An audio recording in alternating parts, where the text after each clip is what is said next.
All right, everybody. I'm sure that you are breathing right now, and much like I am as well. But today we are going to be diving deep into the power of breath work and its profound ability to help heal the body. We're going to be talking to breathwork expert Megan Callus from Boundless Breath.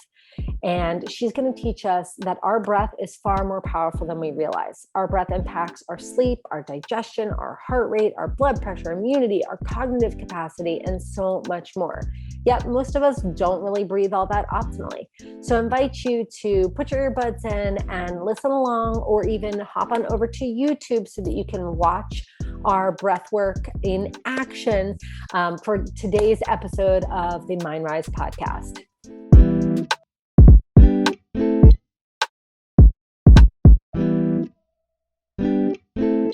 All right. So, Miss Meg, I am over the moon to have you with us today because you do something that everyone does, but they don't know that they do. And they are not always aware of the best way to do it, right? What an intro. That's perfect. Right. But isn't it fair to say everybody breathes? But if you're alive, you're breathing. Right. But we're not always conscious to the way in which we are breathing. So why does it matter?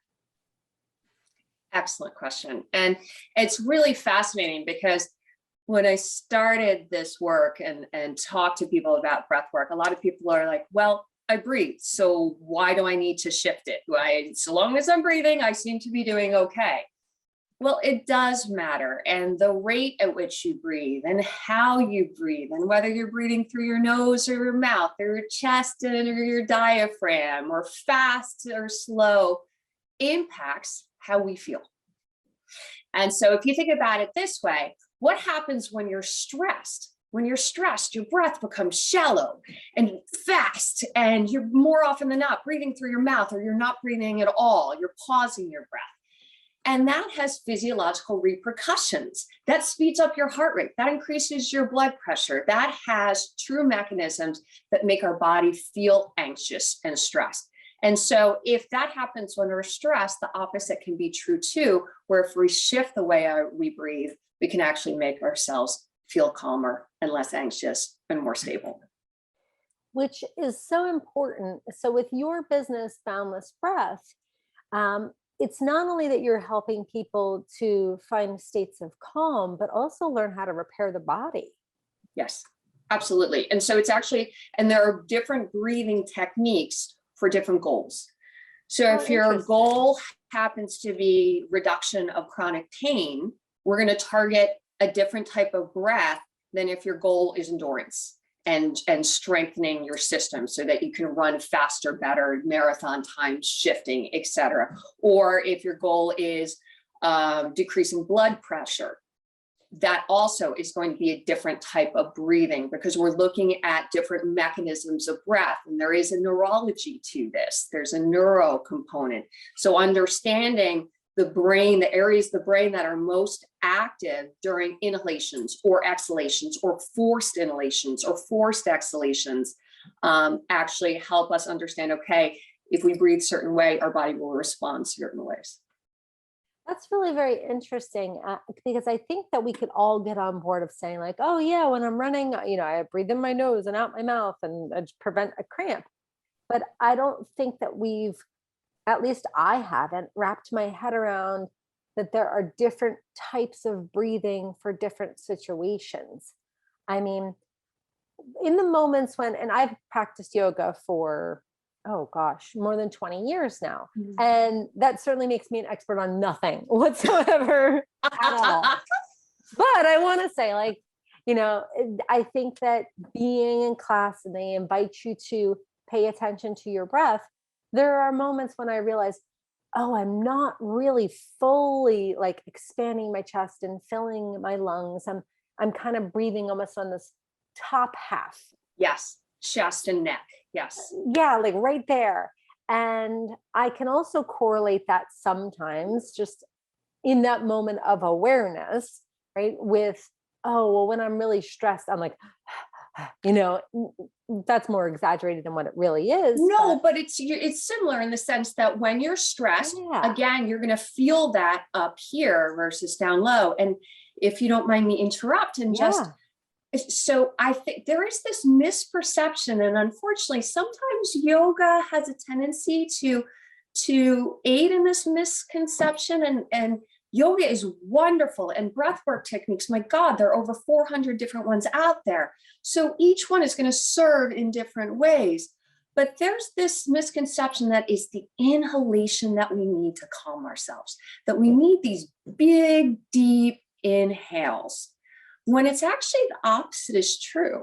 So when we inhale, we actually, the response ends up being, we create, our diaphragm moves down, it expands, we get more capacity for our lungs to be filled. So that's true, you're getting greater oxygenation.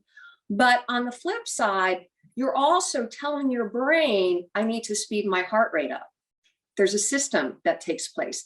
And so it's actually through inhalations that we can wind ourselves up. We can energize ourselves, but we are not relaxing ourselves. It is through the exhale, particularly a long, extended exhalation, that actually has the opposite effect in the sense of slowing our heart rate, calming our system, creating that parasympathetic response.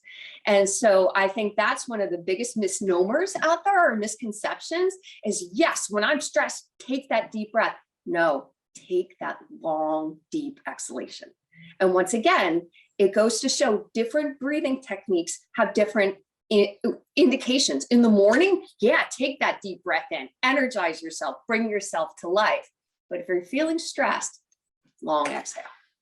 Interesting. That's very, very interesting. And for anybody who is listening to us on Apple or Spotify or Google Play, and you want to see some of the demonstrations as Meg expands and contracts or inhales and exhales, if you want to see that, hop on over to our YouTube, because we are also having this recording on YouTube so you guys can see it as well. I'm sure Meg's going to run us through some techniques, and you might be curious, like wanting a visual for it. So if you're listening on the podcast, go ahead and hop on over to YouTube so that you can get a visual as well. But Meg, like a lot of what I'm hearing you say, especially as an entrepreneur, someone that is busy, on the go, wearing multiple hats, right, is that we have a tendency to run our stress levels really high. Right. So sure, I'm with you. I've heard, especially in yoga, like beautiful deep breath in, right? And it's almost like the exhale is an afterthought. But you know, as you're talking, and I'm like, okay, how would this help with stress? How does this help with stress? Also, like, how would this help with sleep? To me, I feel like it's all tied to our nervous system, right? Yes. Yes. 100%. How is that? How is it all tied together? Okay, so I'm going to put this in incredibly simplified terms. It's obviously a lot more complex than I'm going to give mention to, but I want you to think in terms of centers of your brain. So let's backtrack a second. So most people are familiar with the idea that we have an autonomic portion of our nervous system. So that part is basically what functions without us thinking about it. We don't control these things. So you're talking about the functioning of your spleen, your heart, etc., your immune system. Now it's broken into two sections. You've got that parasympathetic and sympathetic nervous system. Most people are aware of this as well. Sympathetic, you're thinking of fight or flight, more agitated state, potentially. And parasympathetic being your rest and digest, your calmer state of being. Obviously, when we're sleeping, as you were mentioning, we want that more parasympathetic space to be in. We, throughout our days, especially us women, and it's men too, but a lot of us women out there are juggling so much. We're juggling our kids and our house and our business and taking care of ourselves if we can, if we have a moment for that. And so we're constantly in a more stressed sympathetic state. And we need a balance between the two. So how do we move ourselves into that parasympathetic state? One of those ways, again, is through targeting something called the vagus nerve. I'm not going to go too far into it, but that basically tells our brain through fibers that go through all these organs like the spleen, the lungs, the heart, up to the brain, brain processes that information, decides, oh, you know what? You're too stressed out. We need to send a signal for you to slow down. And so the vagus nerve is a big one. The other part is we have brainstem areas. And I know this is a lot of science for you guys out there. Just bear with me really quick. There's areas of the brainstem that control breath. They also control whether we are in a sympathetic state or if we're more in a relaxed state. So by putting those two together, we can actually we can ourselves shift into a more relaxed state. Example, area of the brain that we want to target for relaxation is the pons. It also controls breath in some respects. How do you target that? Rhythmic breathing. Counting breaths. One that's very famous that so many people know of is the box breath. Navy SEALs use this. So you know there's a lot of science and a lot of good use. So box breath is where you're inhaling for a count of 4, you're pausing for a count of 4, you're exhaling for a count of 4, and then you're pausing for a count of 4. Now, not everyone can do this to the count like a second, like 1, 2, 3, 4. Some people have to speed it up based on their own capacity to handle carbon dioxide, but you're just keeping that pathway. You do that at night, you're going to again shift yourself into a more relaxed, sleepy state. The other ones that are counting breaths are the triangle breath. Inhale for a count of 3, exhale or pause your breath for a count of 3, exhale for a count of 3. You're making a triangle. Again, inhale for 3, pause for 3, exhale for 3. Targets the same brain area. Now we were talking again in terms of the diaphragm and the vagus nerve. This one I'm going to stand up for everybody so that those who are watching online can see. So when you are breathing, we often breathe into our chest. When we breathe only into our chest, which is what you were talking about when you're feeling a little anxious, we don't actually get to the diaphragm. We don't activate it as much. That vagus nerve and diaphragm talk to each other a lot. So when we activate the diaphragm, we're activating that vagus nerve.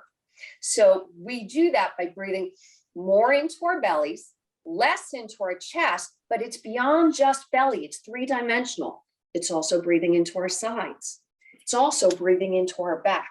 We want expansion in all 3 areas. It's a lot more challenging than most people think, but it's a wonderful way of, if you're feeling stressed, start figuring out, can I breathe down to my belly? How are my sides? Is one side expanding more than the other? Am I getting any breath into your back? And you'll notice just not only the activation of that diaphragm, but the awareness alone will start relaxing your system.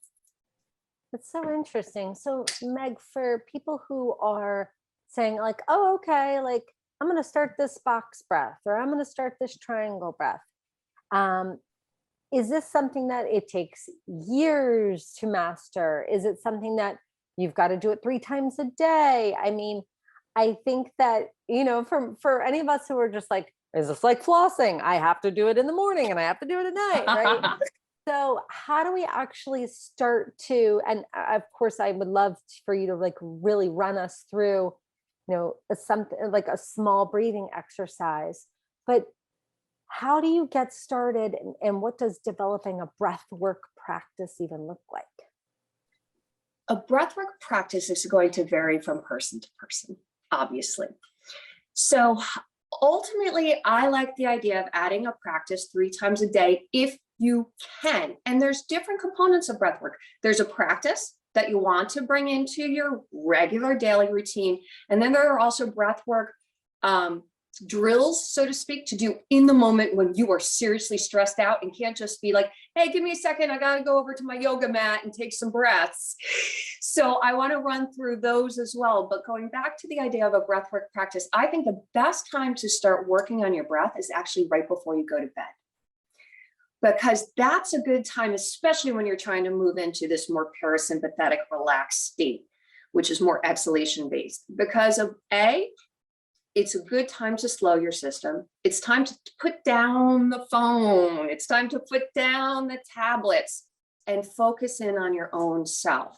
So you just can do that, as I said, that 3-dimensional breath, or one of those box breathings or triangle breathings for a few minutes, 3 to 5 minutes. My guess is by the time you've done it for 5 minutes, you're going to fall asleep. In addition, what I love is that how you're breathing right before you go to bed impacts how you breathe while you're sleeping.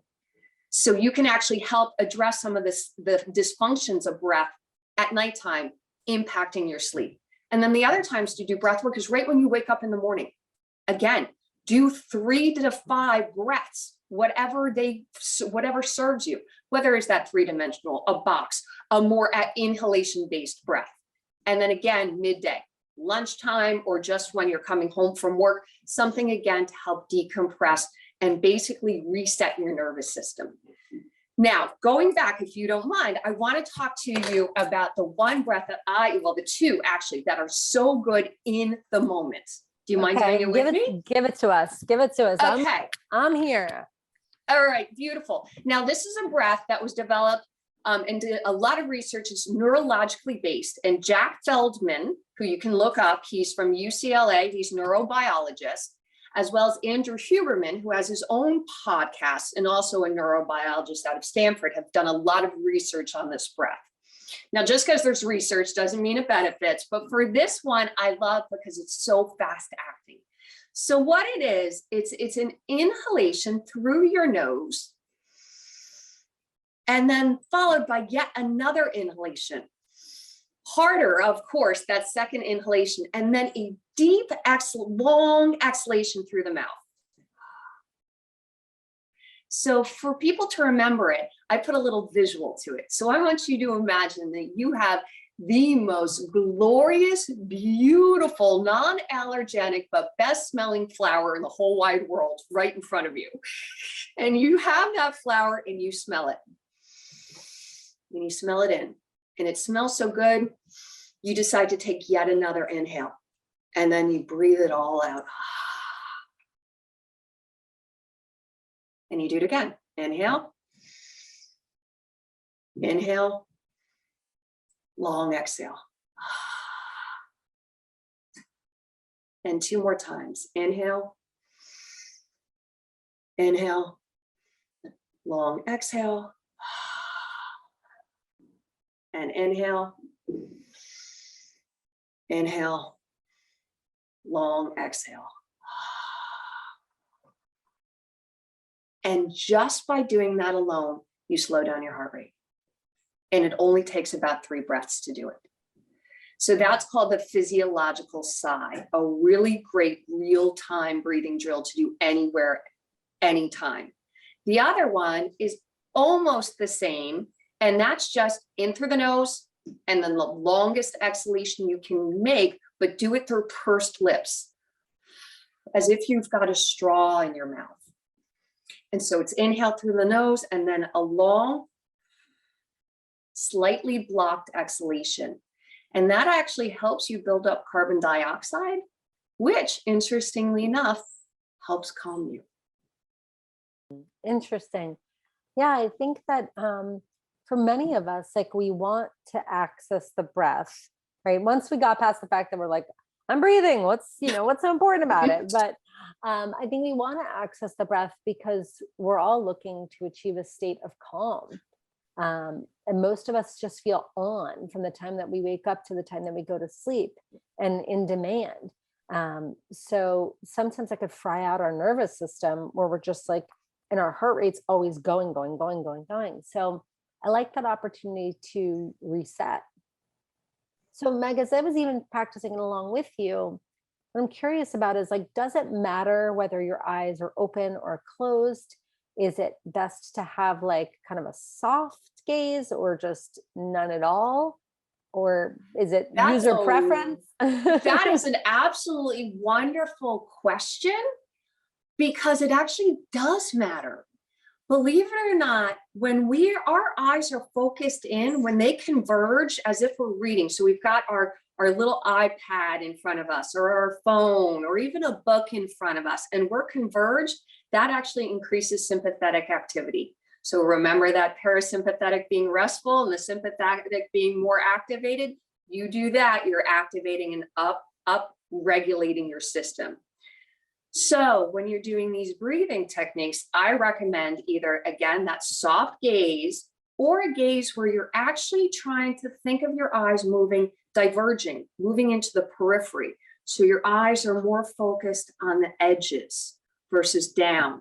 That actually also can help relax the system. Finally, and if you don't like just focusing your eyes anywhere, close them down, shut off the whole visual system. And that again will shut down that more sympathetic activity. Well, that's very interesting. That's really interesting.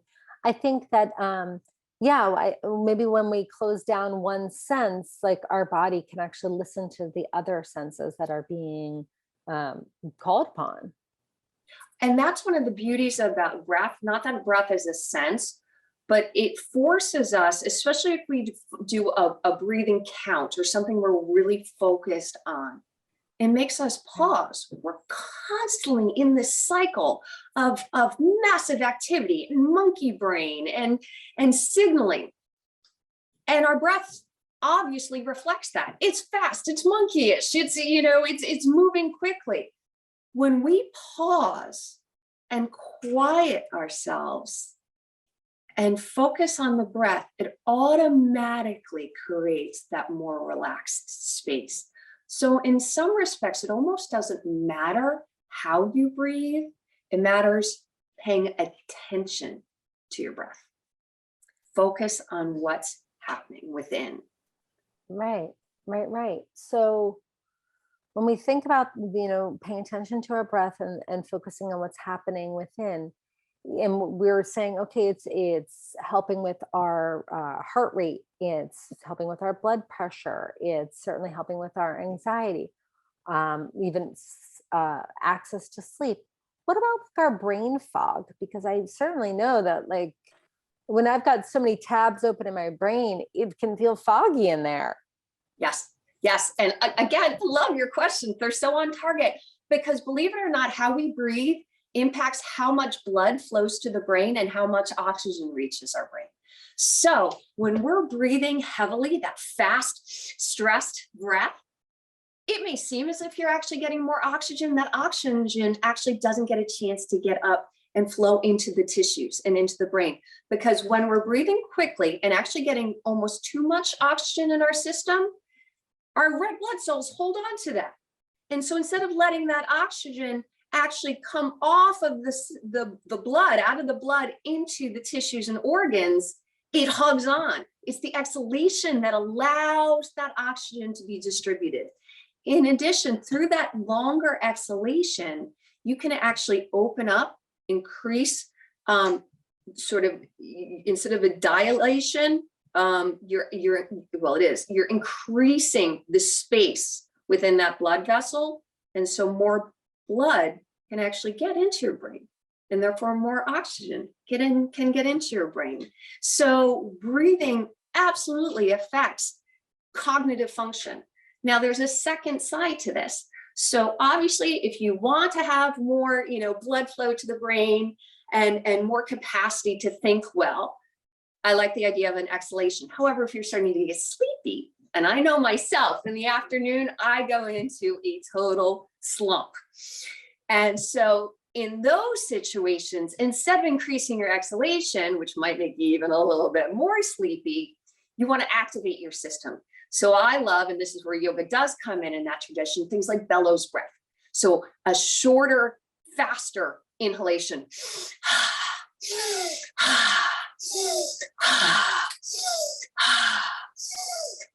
You do that 10 to 20 times, and all of a sudden you're going to feel more awake and alive. Now there's always this balance. You want to be awake, alert, and relaxed. Yes. But I love what you're saying, because here I am having a conversation with you and I'm like, okay, we got to calm down the body. We got to get to sleep. We just we're focusing on that exhale, but you're right. And I didn't even think about it, that you could call upon the breath to bring yourself to states of awake, alive, alert. Alertness. Yeah. That's very interesting. So could you do that again for us and demonstrate the way, and I'm going to follow along. Absolutely. We'll go through 5 breath cycles. And the idea is you're doing a fairly quick inhalation. Anytime we do breath work, we're always breathing through the nose. So you're going to do a quick inhale through your nose. When you do, you're going to bring your arms up overhead. And then you're going to do exhalation, and the exhalation can be nose or mouth. I like mouth personally. So you exhale through your mouth, and then you inhale, and then you exhale. And your inhale, exhale, inhale, exhale, inhale, exhale. And so adding the arms to it, as you're inhaling, you're bringing the arms up, exhaling, bringing the arms down. It's just increasing that blood flow. And so again, that's a wonderful one to do when you need to perk up. Great if in the morning, if you're feeling a little tired, great in the mid-afternoon. So different cycles of breath, different techniques have different impacts. And so it all depends on what your system needs in that moment. Oh, this is so fascinating. I love the perspective of choosing a breathwork technique to achieve a certain state, whether that is to regulate us and bring our energy up or to regulate us and bring our energy down. I really love that. Now, one of the things that I had heard about breathwork, so this is one of those myth busters. I need you to either bust the myth or support it or give us some scoop here. Excellent. Is that sometimes when you're going through different breathwork techniques, and it's maybe there's some that are more specific than others, but that they could evoke some emotions that have been lying dormant. So is there any truth to that? Can you talk to us a little bit about that? So it's fairly complex, and I do like the question because it goes a little bit into breathwork techniques that are more exhalation based and breathwork techniques that are more inhalation based. So there are 3 particular breathwork programs: rebirthing, holotropic breathing, and Wim Hof, which are more inhalation based. So you're going to get that hyperventilation that we experience a little bit with that bellows breath, the idea of an inhale, exhale quickly. So people who go through those programs will often talk about a release, an emotional release, a spiritual experience, and so forth. I think what happens is you are elevating and stressing your nervous system to such an extent with those breathing techniques that when you finally calm down, it's such a state of calm and almost bliss that you feel either that you're releasing demons, you're releasing what trauma is in you through that stress and relaxation.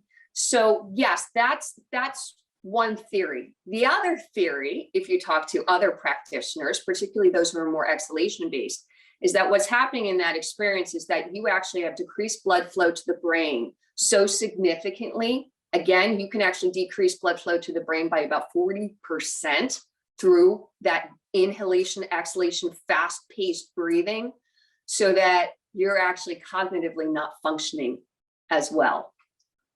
Oh, and so I cannot tell you whether one is really good for you and one is not good for you. You have to go and experience them themselves and see how they treat you.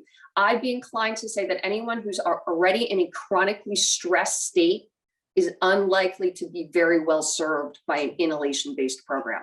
You're just stressing your system that much more.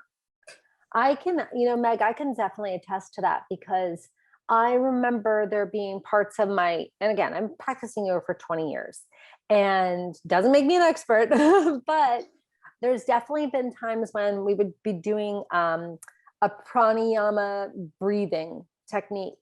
And I knew that my anxiety was too high to do that breath because it would almost send me into a panic attack. Yes, absolutely. And I'm like, I'm here to relax, people. But yes, but it was just like something about that particular breathing technique. My system said, don't do that. So there I am, like faking breathing in yoga.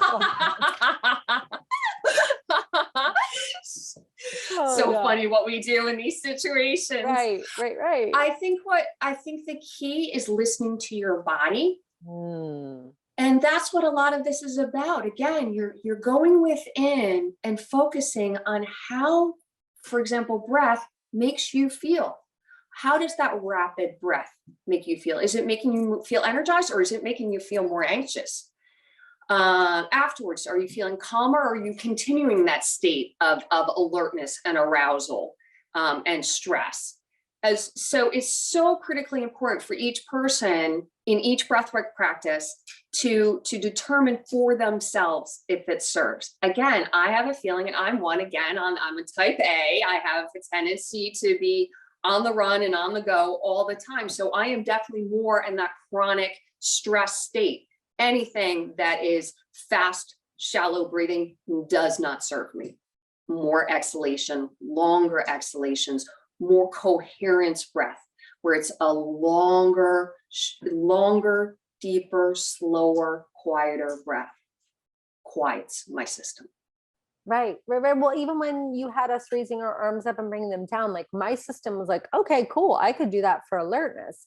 But those quick, shallow breaths, to me, it felt like my system was almost mimicking a panic attack state. That's exactly what it is. Yes.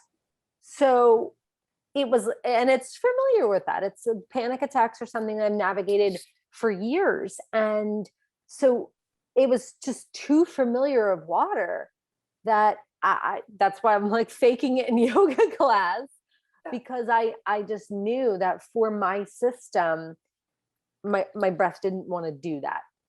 It was too close to something that would send me into a dither. Absolutely. And again, it's one of the reasons I personally, with my own practice and what I teach, I don't teach. I generally, with the exception of that bellows breath that helps you, get a little bit of alertness during your day, I do not teach any real shallow breathing techniques, because again, most of us are chronically stressed and in that sympathetic state anyway. We want to balance that more with that parasympathetic relaxed, not more of that panicky feeling. So this is just so fascinating, Meg. So we're basically talking that anything from, if we want to be more alert, to if we want to sleep better, to if we want to perfect our endurance for a race or our golf swing precision, that, the spectrum, that there are breathwork techniques that for everything. Yes. So there is breathwork techniques to help you sleep, to help with digestion. Because again, that diaphragm impacts all those digestive organs. So you've got stomach, intestines, they're being massaged every time you do a deep belly breath. So you've got digestion, you've got sleep, you've got endurance, you have blood pressure, you have cognitive functions, memory, and so forth. They're doing a lot of research about breath and memory right now. Also, what I think is really important is COVID and long-term COVID, and how breath, obviously we started to focus more on our breath through the whole pandemic. And now what happens when we do have long COVID, and how can breath and breath work actually help us move out of those states? So that's something I'm studying right now with the Buteyko Institute out in Ireland, who's doing a lot of work focusing on how breath can help those with long COVID symptoms. So it's extraordinary how much your breath impacts every other system in your body. Yes, absolutely. I was just going to say, it's literally impacting every system. It's not just like, oh yeah, heart and lungs, but it's your brain. It's your immune function. Right. It's again, your digestion. I mean, who would have thought breath and digestion? Right. All right. Well, I know that for anyone who is listening and they're so curious about like continuing to learn more about the breath or study the breath, where do we find you on the internets? So I have a website. So it is, my company name is Boundless Breath, but it's Boundless Breath, New Jersey. What's wonderful is actually there's another Boundless Breath out there in Hawaii, and she's doing extraordinary work. So feel free to check out her page as well. But mine specifically is boundlessbreathnj.com. So that's where you're going to find my webpage. And then you can always feel free to email me for specific questions as well. And that's Megan at boundlessbreathnj.com. as well. That's great. And so Meg, is breath work something that needs specifically to be done in person, or is it something that can be done virtually? Is it one-on-one? Is it in a group? So if someone was It can interested be, in starting a breathwork practice, like what does that look like? so it can, again, it varies. So someone whose breathing is particularly dysfunctional, where when you've been masked and you found yourself really feeling air hunger, like you need breath, that's a good indication of some dysfunctional breathing. And the more dysfunctional that breath is, the better it is to do at least one or two one-on-one sessions, generally in person, but it also can be done over Zoom. Otherwise, Zoom sessions, Zoom classes are a phenomenal way, because again, you can just start playing with the different practices. You're going to learn different breathing techniques, learn how to evaluate how your system is handling and dealing with those techniques. So is it good for you? Because what's good for you may not be good for Jane next door. And so you're going to learn the different techniques, how they impact your system, and what serves you best. Interesting. Very, very cool. So one last question before we wrap up for today, but what brought you to breathwork practices, and what has you integrating them into your everyday? I was brought into breathwork originally when I was studying corrective exercise. And honestly, I completely poo-pooed it. I was like, really? Breathing is going to help performance and injuries and all this thing? I completely dismissed it. And then all of a sudden I recognized how valuable it could be. The more I studied it, the more I recognized it impacted my system. And then on top of that, I suffer from anxiety myself. I have a history of depression. And I needed tools beyond meditation, which I struggled with, because again, trying to quiet my very active mind, and found breathing, counting my breaths, focusing on my breaths, did the most to help relax my system and bring me into the moment. I love that. Even when I am meditating and my mind does the monkey mind thing, if I try and get into my breath, that can bring me back into my body, which gives me a sense of calm and control. So I'm right there with you, Meg. That's just laying and trying to own my way to peace and ease Yes. does not always happen. I think when we are stressed, it's very difficult to cognitively shift our system, to all of a sudden focus. And I'm not saying focusing on gratitude and perspective, that they're not helpful. They are, but when we're deep in that moment of stress, it's helpful to have a tool right there and then, like that physiological side, like that box breath, like that longer exhale, that can automatically right off the bat help our system relax. Awesome. So Meg, for people who want to work with you, I know that they can hop over to boundlessbreathnj.com. Do you have any upcoming workshops or anything that are happening that people might be able to jump into so that they can actually try breath work? Absolutely. So one of the best ways to start is we have an introduction to breathwork series starting in January. So that series is going to be every Thursday at noon and or 6:30 p.m. So you get to choose what serves you.